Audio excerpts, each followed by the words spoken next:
State was a really big kid? I understood that early in my life. I would say since I was born and started watching football. I knew about the rivalry game and how it's the biggest rivalry in college sports. So it's been a big game for me, and I watched it every year growing up. Always a Michigan fan? Not always a Michigan fan. Just sort of, my mom was a Michigan fan, my dad was a Ohio State fan, so I just sat sort of right in the middle of them. I didn't choose yet. What do you think you guys need to do to win this game, and how confident are you that you can do it?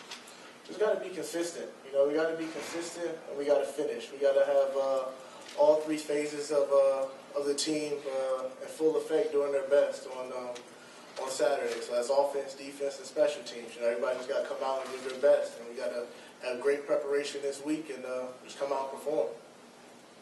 Courtney, Ohio State's obviously in the contention for BCS championship, perfect record, winning streak, and all that. Is there any kind of motivation among the players that you guys could ruin what's been a great season for Ohio State? We don't really look at it as, ruining it for anyone. We're more so just focused on ourselves. And like I said, we're focused on giving it our best shot, putting ourselves with our week of preparation in our best position to be successful in the football game. You mentioned being consistent is the big key, and Coach Hope mentioned that as well. Is there anything that you can do as a senior and a team leader to make sure that this is the week, obviously all the other 11 weeks from the past, but that this is the week that the consistency all comes together? Yes, and that's just that comes from the captains, come from the seniors, just passing it down to the younger guys. Just getting them all on board, and I think they are.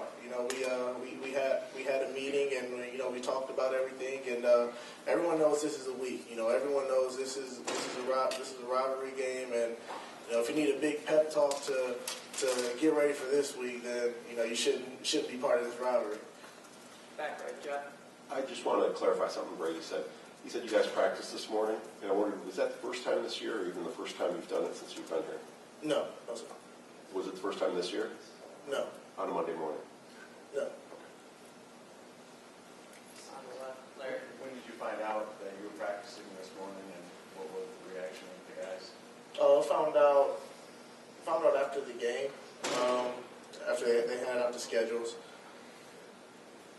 And, it's a rivalry. We're all ready to go. Anything that these coaches feel we need to do, anything that, these us seniors and the leaders of the team feel we need to do to be successful to win this game, and that's what we're going to do. Front right, Chantel.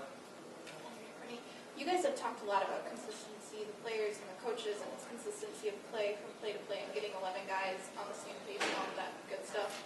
Do you have problems with that in practice too, or is this more of a game spasm things you guys go through? I mean, no one's gonna play a perfect game. No one's gonna have a perfect practice. So it's so you have practice, you make the mistakes, you correct them, and then in the game, you hopefully you remember the mistakes that you made and you correct them. However, but no one's gonna play a perfect game. So the key is to get as many guys playing as hard and as perfect as they can as possible.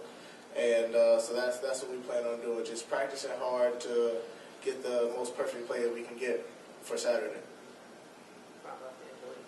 Bernie, I'm assuming this is not the way you saw this season going this year, but would a win on Saturday erase everything and make your season? And we talked about ruining their season, but how much would this make Michigan's season on Saturday? I mean, I know the season hasn't gone how a lot of us have expected, but I would know more about what this win would do, after the game and after you look back at the season and see how much each game really meant, So it's hard to really anticipate right now how, it would make it feel, if it would make everything go away. It's hard to say. Middle, Andy. Ohio State obviously has a dynamic offense. What are the biggest keys to slowing it down? Is it discipline on the edges? Is it making sure you can have that umbrella up top? What do you guys need to focus on? Yeah, you need to focus on everything, really. Braxton's doing a great job with the passing game, and also just his total offense. And then Hyde, he's doing great in the running game, and so we really just got to be clicking on all cylinders as a defense that game.